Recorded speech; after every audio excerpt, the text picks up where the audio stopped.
Hello, my name is Scott Irvin. A lot of people know me as the Kid Whisperer. I am very excited to be a part of the Spanish Teachers Collaborative Bundle. This is a really great opportunity for me because I have the greatest job in the world. I go around the country, I teach teachers, parents, bus drivers, lunch ladies, skills, procedures, and strategies for being calm and strict and loving with kids, setting limits, and enforcing those limits without breaking a sweat. So this is just another opportunity for me to be able to do that. Before I go any further, I want to give you a quick disclaimer. If you are interested in talking about theories about behavior management, if you're an academic, if you're somebody that doesn't work every day with kids or every working day with kids, this isn't for you. This is specifically for teachers who want to be able to get kids to work extremely hard without having to get angry, without having to use lectures, bribes, tricks, threats, or any kind of extrinsic motivators to try to get kids to work hard. This is going to be very plain spoken. There's not going to be a lot of mumbo jumbo. There's not going to be a lot of academic talk. This is something that I developed after 2 years in the classroom of screaming and yelling and threatening and being trying to use all kinds of things that didn't work to get kids to do work. So this comes from me. I'm somebody who spent 16 years working full-time as a teacher, discipline specialist, principal, superintendent, working with kids who were or at-risk kids that come from lots of generational poverty, with lots of adverse childhood experiences. I had 2 years again where I didn't know what I was doing. I had no skills, I had no procedures, I had no strategies, and I had 2 skills: behavior management, which were screaming and yelling, and a third, which was prayer, like praying that certain kids weren't going to be in my classroom. I started learning some skills and developing some procedures and strategies so that instead of hoping that the difficult kids weren't in my room, I would request that the kids would be in my room. And I got very, very good at getting great results from really, really difficult kids, building relationships with them, sharing control in a healthy way. And now I have the greatest job in the world. I go around the country teaching this teaching these skills, procedures, and strategies to teachers, principals, bus drivers, lunch ladies, parents, uncles, grandparents. So what we're going to talk about today is a very specific procedure that will allow you to get kids to work extremely hard without ever telling them to work hard. It's a pretty cool thing. I'm really excited about it. An apology, my voice, you may hear it going in and out. Yesterday, I was at 2 different schools in Cincinnati teaching behavior management skills, and then I spent 2 hours watching the University of Dayton men's basketball team play Virginia Tech and beat Virginia Tech, and I spent those two hours screaming at the television, which didn't help my voice either. So hopefully it holds up for the next 38 minutes or so. So we're going to have some fun. Hopefully it's going to be entertaining, but it will help you for the rest of your career. I've been doing this full time for the last 4 or 5 years, and we've had a lot of success. And I want you to know I take your time and energy to be sacred, because there's nothing more important to me as a former full-time educator than the time and energy and effort of educators. So this better be valuable. I agree with you. Let's get started. So let me do some technical things here. Let's see. Share.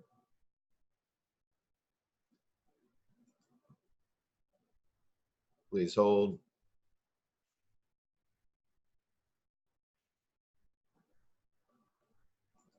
Sorry. All right.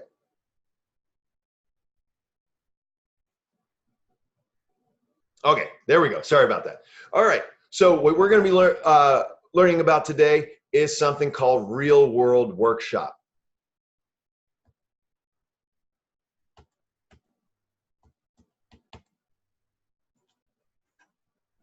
All right. So the benefits to using real world workshop. It requires the absolute minimum amount of energy to do this procedure. I'll give you one big disclaimer right now. This is not another thing. As educators, we get thrown things by our state and the federal government and by our principals and our superintendents over and over and over again. And we tend to start, and there are things that take time and energy and effort. This does not take time and energy and effort. It will give you back days upon days of time and tons. It will give you back energy. Think about it. What if you never had to tell kids to do work again? Ever. That's what this is. It will give you, just like all the calm, assertive procedures, this will give you back time, energy, and effort. It will make your life easier. If it didn't make your life easier, what good would it be? As an educator in the United States of America, you do the job of at least 3 people. All right? Why would I give you something else to do? This will take just 40 minutes for you to learn, and it will start giving you back energy and time immediately on the first day that you use it. I promise you. All right? So it is easier than what you're doing now. It is not only is it easy, and not only does it take absolutely a minimum amount of effort, but it's also the most effective way of organizing independent learning sessions in existence. Whenever kids are learning, whether you teach high school Spanish, whether you teach at a kindergarten Spanish immersion classroom, this is more effective than anything else you could do to organize your independent work, the independent work of your students. So it doesn't require you, this is the big one, it doesn't require you to do the impossible. What's impossible? Trying to make kids to do their work, trying to force children to work. You can't do that. Every single person who is watching this has multiple kids who are fully aware and totally savvy of, and are fully aware that you cannot make them do anything, at least not legally, right? Don't try to force kids to do things. Your most savvy and difficult kids know you can't truly control them. So they're going to either show or tell you that you can't make them do things. Either way, they're right. So this is not going to try to get you to try to force kids to do work, because that's impossible. And it sets up independent work in such a way that that creates a real world situation where kids will do work for the same reasons you do work. And I'm talking to you right now, the teacher. Why do you do work?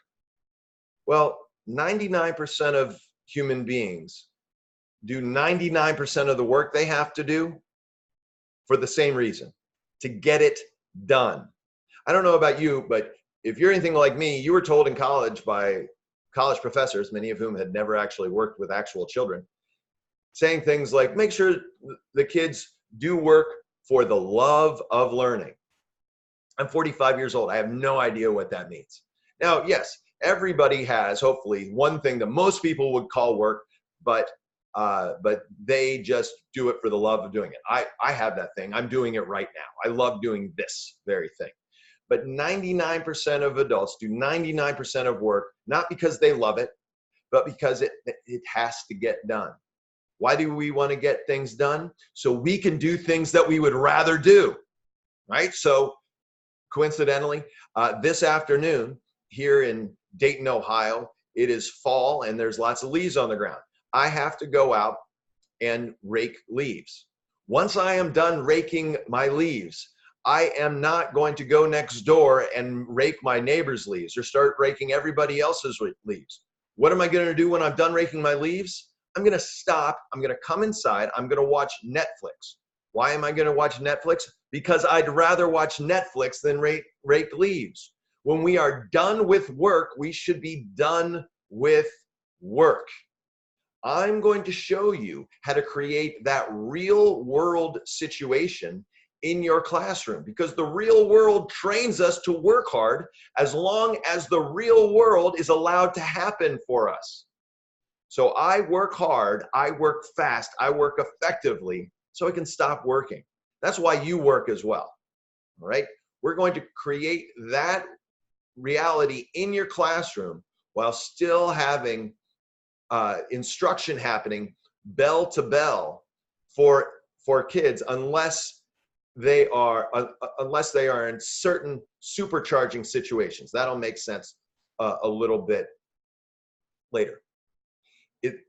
So when we use real world workshop, it allows real life consequences to teach the lesson about hard work, instead of lecturing kids and bribing them and telling them stories about why work is hard, or excuse me, why work is important. I don't know about you, but I've never noticed kids listening to much of what I say, but I really do notice that kids notice when I take action. We're going to allow the procedure itself to get kids to do work, instead of us having to take our time and our energy to get them to work, when really we can't get them to do work, and the kids are fully aware of that fact. All right. So one quick thing I will say, this is for all. I use this, and I have coached teachers to use this for pre-kindergarten all the way through teaching college students. I have personally taught this in first grade. I have taught this in third grade. I have used this in middle school teaching, and I have used this teaching college students. This will work no matter how old. There'll be some obvious ways where pre-kindergartners, non-readers, if you're using this with pre-kindergartners and non-readers, you can use pictures instead of words on your workshop board. And for middle school teachers and high school teachers, a word for you. This, I am showing how to use this by using this would work perfectly for a self-contained classroom where you teach all of the academic subjects. And so that's because it teaches all the intricacies best to do it that way. For middle school teachers and high school teachers, or anybody, or any Spanish teachers who only teach one subject, just extrapolate this onto what you're doing. If you have a 48-minute period and you teach one subject, all of your nows and all of your laters will all be to your subject area. All right, for self-contained teachers, you are going to do it exactly or close to the way I'm going to show you. That will become more and more obvious as we go along. Before I actually talk about the intricacies of, and it's not that intricate, but how we do real world workshop and how I've done it with great success for 10 years, I wanted to give you just a couple of thoughts and a story. One, this has worked for this has turned every single kid I've ever had into an extremely hard worker. For years, I worked at the largest primary school in the United States, 450 kids in every grade, 16 sections in each grade level. And I requested that the most difficult kids be put in my classroom. I worked in schools with 99% poverty, really difficult situations with kids who had lots of adverse childhood experiences. Every single one of my kids that I ever had was an incredibly hard worker by October, except for one kid. He wasn't a hard worker until December. And that's the one kid I want to tell you about right now. This kid's name was Terrence. Let's say his name was Terrence. And he's a real kid I had in third grade. Now, Terrence was famous in our school. We had a very large school, 1,700 kids, but Terrence was famous. Terrence was famous because he didn't do work. By that, I don't mean that Terrence didn't want to do work. I mean that literally, Terrence had not taken a pencil and put it on a piece of paper once in his entire school career. Not in kindergarten, not in first grade, not in second grade, not in second grade again when they threatened to hold him back if he didn't start doing work, right? He never did any work. His second grade teacher confided in me that she spent 40% of all instructional time trying to get Terrence to do work. Was that time well spent? No, clearly not. It was a complete and utter waste of time, and her entire class finished the year behind because of it. So after they had exhausted all other options, they decided they would send Terrence to me for 3rd grade. Now, I requested that all the most difficult kids be put in my room. Now, Terrence, interestingly, and you may know kids like this, was not a behavior problem other than the fact that he would refuse to do work. He would read, but he wouldn't do any actual pencil and paper work, ever. So when I met Terrence, I was surprised to see him at open house, frankly. And he was one of just a few kids who showed up for open house. And I met Terrence, shook his hand, and I said the following. Now, when I say this to you, I am fully aware that I am going to lose 70% of you. 70% of you will probably audibly disagree with what I'm about to say. But don't worry, I'll get you back. I said to Terrence, when I met him, I shook his hand and said, "Hey, Terrence, good to meet you." And then I said, here's the part you're not going to like. I said, "I know all about you. You're the kid who won't do any work." And he kind of grimaced. And then I said, okay, this is the part you're not going to like. I said, "I want to apologize to you on behalf of our entire school." That got his attention. And I said, "I want to apologize for all of the people who tried to yell at you and intimidate you and try to get you to do work. That must have been really, really hard." And he said, "Yes." And I said, "Well, I'll tell you what, I am not going to try to get you to do any work." And he kind of looked at me strangely and he said, "Well, and I said, "You appear to be a kid who just is good at soaking it in." And he looked at me strangely again. He said, "Well, sometimes some kids learn, most kids learn by doing work. Like teacher teaches them to do stuff and they do the work. Some kids are better at learn better if they just lay back and soak in the knowledge without doing any work." And Terrence said, "Yes." And I said, "All right, see, I knew it. So when you come to school, back to school here in 2 days, you can just sit back and soak it in. You don't have to do any work, and I will never, ever, ever try to get you to do work." And he left open house pretty enthusiastic. He thought, well, all right, I think I'm going to like this year. And he came in and he soaked it in. And I'm just going to leave a pin on that right now. And I'm going to teach you a workshop, but we're going to get back to Terrence and what happened with Terrence. And as we learn workshop, you're going to start to realize why allowing Terrence to soak it in was probably the best thing that we could ever do for Terrence. All right, so here's workshop. Here you see what your workshop board could look like. So it has the word workshop, it has the word nows, it has the word laters. So your now activities are going to be things that you already do in your classroom.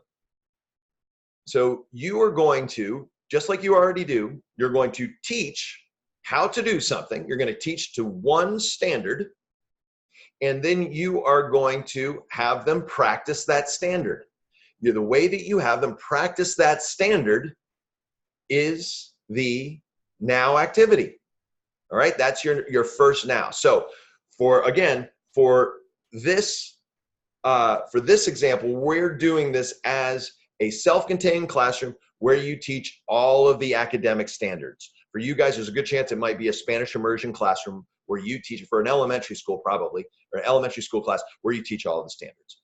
For middle school, high school, you are going to probably only have 1 or 2 nows, and they're going to be to obviously your subject area. All of your laters are also, you're going to have plenty of laters, however many you want. They're all going to be to your subject area, except for perhaps your mystery later. You'll find out what that is here in a second. So your nows, you teach how to do something, they practice it, that's their now activity. So for this example, let's say that we have math first thing in the morning. Let's say this is a third grade classroom. It doesn't matter. So you have your nows. First thing is math. You teach them how to do, let's say, multiplication. And then the way they practice it is by doing math book, page 253, numbers 7 through 28. Now, so you teach that, they all go to that, just like you do now. And let's say 20 minutes after they are in their now, they get done with their nows, all of your students, except for 3, are done with their nows. Those students get to go on to their laters. Your laters are things that generally most students would rather do than their nows. They are all to official Common Core standards so that it's still academic time, but they are generally, and they are things that do not need to be led, do not need to be taught. They already know how to do them. For example, and you will have laters that you already do. For example, in this classroom, I had, and this is things I actually did in my classroom, at least one needs to be something that can't be completed. So kids can't say, I'm finished. Kids can't be finished in my classroom. So, for example, reading cannot be finished. Hopefully you have a nice classroom library. Multiplication game. You hopefully have lots of multiplication games, things like that. Write a letter to Beyonce. By the way, for all teachers, a really neat thing is that any famous person in the world has some snail mail address that you can send letters to. Their publicist will send you a neat looking form letter. And if you're teaching kids to write letters, it's a great thing to do. So that's, for instance, another one. Complete or grade a reading prompt. It could be anything. So again, for those of you who teach one subject for 48 minutes, 45 minutes, 59 minutes, those laters should also just be in your subject area. So you've got plenty of those things. It could be do certain things on Chromebooks. There could be technology involved. At least one of these has to be fantastically exciting to everyone in your classroom. Make your laters exciting. You can move those laters around. You can put different laters up at different times. If kids keep doing the same thing, take it away if you don't want them to keep doing it. Kids can do all the laters once they're done with their nows. Kids can do some of the laters. Kids can stay on the same later the entire time. It doesn't matter. It gives them choice. And these things make it more likely than that kids will get done with their nows because they want to get to their laters. They want to get done raking leaves so they can watch Netflix. They want to get done washing the dishes so that they can eat ice cream. All right. This is a way where the laters reinforce hard work the same way that Netflix reinforces hard work for us. The same way that eating ice cream reinforces hard work because we want to get done with washing those dishes so that we can eat ice cream. We want to get done with doing our lesson plans so we can go out with our friends. All right, same concept here. It is absolutely essential that you allow your students to not work.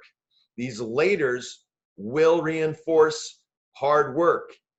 One thing that you're going to see is that you see here is a question mark. That is your mystery later. That is going to do a fantastic job of fully supercharging hard work as a functional behavior. You'll see why in a moment. So let's say in our hypothetical self-contained classroom, 25 minutes, you've got 25 students, 25 minutes after kids start doing their math book, excuse me, all but 3 of them are on their laters. You've got kids reading. You've got kids playing a multiplication game. Several kids are writing a letter to Beyonce, and a bunch of them are grading reading prompts. But you still have 3 kids working. That's great, because I don't know about you, but I always struggled, especially before I had this, before I created this procedure. I always struggle with differentiating instruction. I know we kind of lie about it sometimes. Oh yeah, everybody's being taught on their level. Well, that's often very much not true. So this allows you, instead of teaching 25 kids, you're only teaching 3 kids. You're able, well, let's say of those 3 kids, you've got 1 kid soaking it in. You've got 1 kid who's having legitimate academic problems, and you're having 1 kid who's just being squirrely. Just the thought of being able to write a letter to Beyonce or reading any book they want or doing a multiplication game has not yet been successful in supercharging hard work for that kid. And by the way, it should work for a vast majority of your students, a vast majority. It's worked, like I said, for everyone except for Terrence. It worked for every single kid so that every single kid was a really hard worker by October. You'll see immediate results from this from most of your students. All right, but not all, especially not before they see their mystery later. So let's say that 25 minutes after that, you have those 23 kids or 22 kids are working, 22 kids are on their laters, 3 kids are on their nows. You get to work with, as kids get to their laters, the easier it is to get to differentiate instruction for kids on their nows. All right, so next, then you teach writing. You teach how to write a personal narrative. And then you allow them the opportunity to write the first page of their first paragraph in a personal narrative. And that's their second later. All 25 students should be working on writing that personal narrative. Once those kids are done, they can go, for the kids who are done with their first now, once they're done, they can go to their laters. They can write that letter. They can grade the reading prompt. And again, the more kids who get to their laters, the more kids you're going to be able, to differentiate instruction. So, and now let's go back real quick. So let's say after 25 minutes of writing, you have graded the personal narrative, and now you have 4 kids who are not done. You've got another kid who's still working hard, who isn't very good at writing. So now you have 4 kids who aren't done. Once they're done with their personal narrative, if they're done with their math, they can go straight to their laters. If they're not done with their math, they have to go back and do that. In real life, if you don't get work done, does it pile up? Absolutely. We're going to allow those consequences to befall the student. The consequences are woven into the procedure. Do not talk to kids, lecture them about the fact that they are not done. The procedure is teaching with natural consequences. Don't involve yourself with it. The kids, your most difficult kids, are going to want that power struggle. They're going to want that power struggle more than they're going to want to write a lesson, write a letter to Beyonce. Don't do it. Let them soak it in. It's not your problem. Their work is their problem. Your work is your problem. If they think their work is your problem, they're not going to solve their problem. All right, so now is a good time to talk about holding kids accountable. Remember, how much time and energy is it going to save if you never have to tell kids to do work ever again? Instead of doing that, using that time and energy to try to force kids to do things that you can't control, you're going to have the energy to have better lesson plans, to teach with more excitement and enthusiasm, and to never let kids get to their laters before they're done with their nows. They cannot get to their laters until they're done with their nows. Hold them accountable. Here's some tips that I, over a course of a decade, use to hold kids accountable. 1, grade things only when necessary. Certain things are going to lend themselves to having to be graded. For whatever reason, I felt like when I would teach kids 1 paragraph at a time to write a 5-paragraph essay, for example, I would actually grade them and hold them accountable by not letting them turn in something that wasn't really good. And I had a rubric that I used for that. For math, it was similar. For social studies and science, I would just make sure that whatever piece of paper I gave them had to be done to a reasonable amount of satisfaction. So in those situations, I would just look at it, make sure it wasn't utter and complete garbage. And then instead of writing a grade, because I didn't want to take the time to grade it, I just put a little dot in the grade book where their grade was going to go. And then later, after school, I would grade it and overwrite that dot with an actual number or letter grade, right? So that way I was able to have enough time to teach and do all the things and hold kids accountable. And I wasn't swamped by constantly grading things to make sure everything was perfect or to whatever level I wanted it to be too. All right. So, but again, you're going to have so much more time to do that because you're not going to be telling kids to get to work. So let's say in this, now again, for middle and high school, you're only talking about doing this during your 49-minute, 50-minute, 45-minute period, right? So you're going to do this. Every period. I suggest that as much as possible, and at least 4 out of 5 days a week, and maybe testing on those other times, allow time for personal work, for individual work, so that because this will train kids to be hard workers. You want to do that as much as possible. But for our sake of teaching this to a self-contained classroom, let's say we're in the afternoon and it's time to do reading. So let's think about, let's say you teach to a reading standard, and then they have to answer 8 questions. Let's say that they do that. Let's say that 25 minutes after you do that, or let's say 45 minutes after that, at 2:30 in the afternoon, and you go home at 3 o'clock, your kids start packing up at 3 o'clock. You are, at 2:30, you have, at 2:30, you have all but 3 kids again who are done. And they are on their laters and they're enjoying themselves and relaxing. Maybe they're laying on beanbags. Maybe they're laying on the floor because you allow that. And you've got those 3 kids. 1 kid soaking it in, 1 kid working hard and just having academic problems, 1 kid who's still a little squirrely. What I want you to do at this point is erase your question mark and reveal your mystery later. Recess. Aha.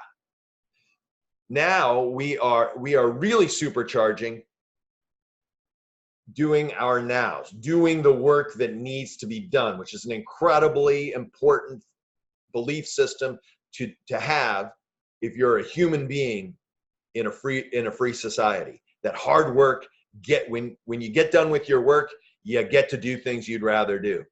Now at this point, if you have more than 1 adult that teaches in your room, 1 adult can take anybody outside who wants to go to recess. And by the way, if they want to bring their lesson, the letter that they're writing to Beyonce, or they want to take a multiplication game outside, and that's okay with you, allow that. They can do all their laters outside. Now you will probably be working with 3 kids instead of 25 in a quiet room, and you can really differentiate instruction there. It's a really good chance. If you've got a Terrence in your room, the first time you do this, he's just going to keep trying to soak it in. He's not going to care, right? But that squirrely kid, he's probably going to really start writing really hard, or start working hard, or maybe for the first time. And tomorrow when you do this and that mystery later is up there again, it's a very good chance he's going to be up there working hard from the get-go.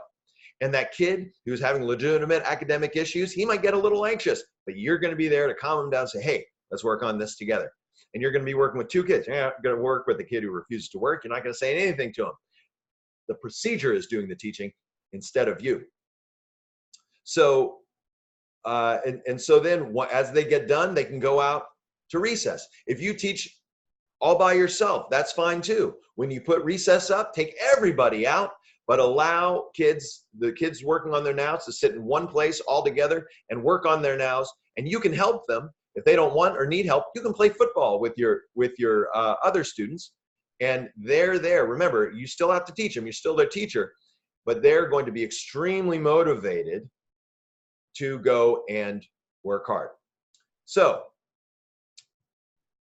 you can, I'll take the mystery later away for a second. You can do there's a bunch of other important points to this. You can do you can differentiate instruction. Maybe you have several math groups. Maybe you have several reading groups. You could have you could differentiate however you want. You could give kids individual workshop folders. If you have a gifted kid, you've got a special ed kid, maybe they have their own folders. They ignore everything else with their own nows and even their own laters, things that will really get kids really excited. One thing that you can also, I suggest, pull back the academic requirements a little bit. For a while, make your nows a little easier. Make your nows slightly easier so that it's easier for kids to feel the success of getting to their laters. Get kids addicted to the feeling of success through hard work.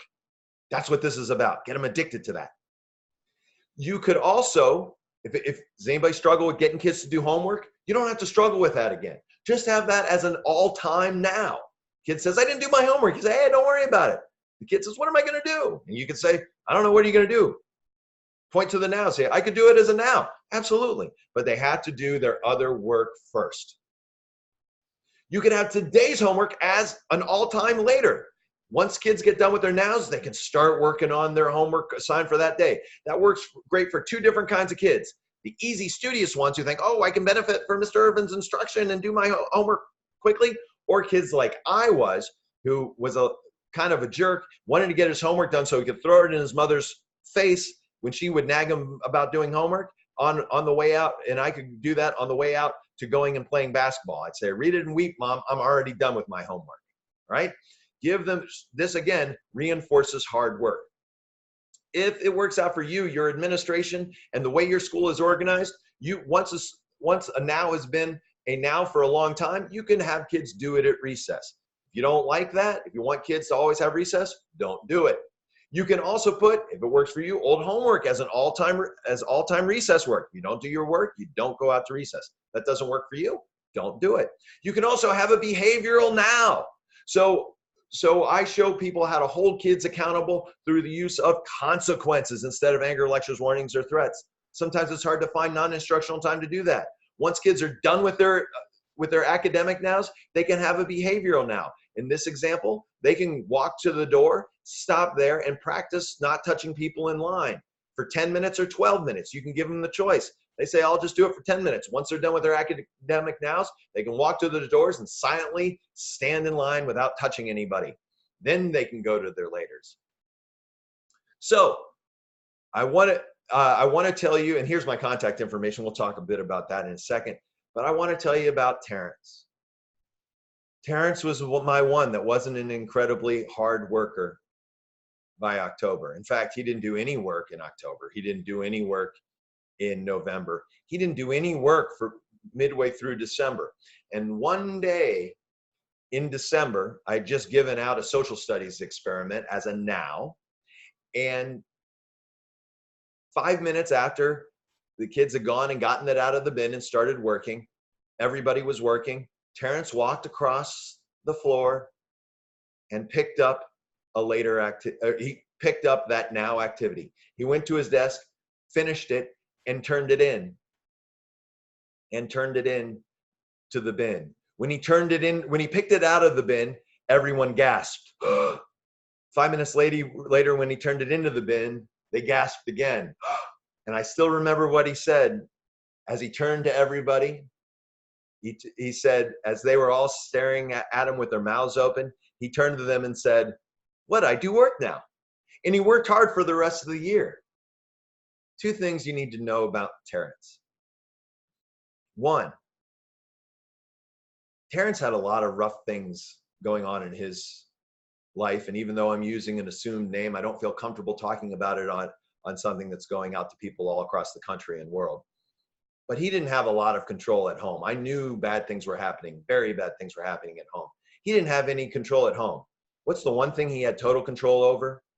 Right, whether or not he did work, whether or not he was able to turn adults' faces red and purple, whether or not he could make a bunch of adults, psychologists, principals, and teachers and parents come together to have a meeting about him. That's all he could control. He also got the third highest grade on the Ohio Achievement Assessment that year. It's a funny thing. He was really soaking it in kindergarten, first grade, second grade, and third grade. And that's the thing, folks. You guys don't know who your Terrences are. Maybe you do. Maybe you know something, but you don't know everything. You don't know what's going on in that kid's life. The biggest mistake that people make is thinking kids don't care about their work. I haven't met a kid who didn't, and I've worked with thousands of kids, and I've never met a kid who didn't care about their own success. But I've met tons of kids, and I was one, who are going to never give up on winning a power struggle. And if you're trying to force kids to do work, that's one power struggle that a brave kid can win 100% of the time. So I hope you use this procedure.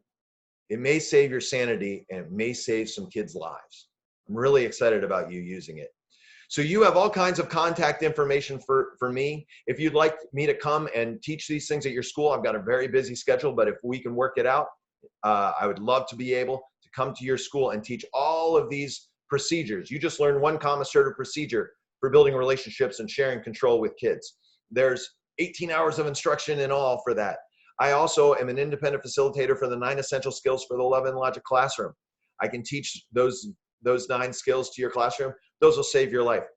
I also have a blog and a podcast. It's really funny. It's really fun. The first word of the blog is how. How do I get my students to do this? How do I get my kid to eat their food or stop picking on their brother? I'm a how guy. I teach you how to get kids to use the behaviors that they need to exhibit in order to be happy, healthy people. That's all I do. So you can like me on Facebook. You can follow me on Twitter. I'd love to engage with you. Have questions, please email me at the email on your screen. And I've really enjoyed doing this. This is what I love. And so great luck. I'm so excited to be a part of this. And please contact me with any questions or concerns you might have. Thanks, everybody.